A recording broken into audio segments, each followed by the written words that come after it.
અમદાવાદ જિલ્લાના ધોળકામાં સ્થાનિક તંત્રની ઘોર બેદરકારી સામે આવી છે. ધોળકાના બાપા સીતારામ મઢીથી બજાર જવાના મુખ્ય રોડ પર ભાજપ કાર્યાલય નજીક છેલ્લા કેટલાક દિવસોથી ગટર ઉભરાવાની ગંભીર સમસ્યા સર્જાઈ છે. ગટરના ઢાંકણામાંથી પાણીના ફુવારા ઉડી રહ્યા છે અને રસ્તા પર ગંદા પાણી નદીની જેમ વહી રહ્યા છે, જેના કારણે સ્થાનિક વેપારીઓ અને રહીશો ભારે મુશ્કેલીનો સામનો કરી રહ્યા છે.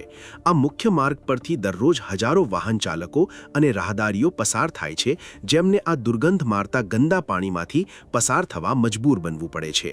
સ્થાનિકોની માંગ છે કે નગરપાલિકા તંત્ર દ્વારા આ ગટર લાઇનનું તાત્કાલિક સમારકામ કરવામાં આવે.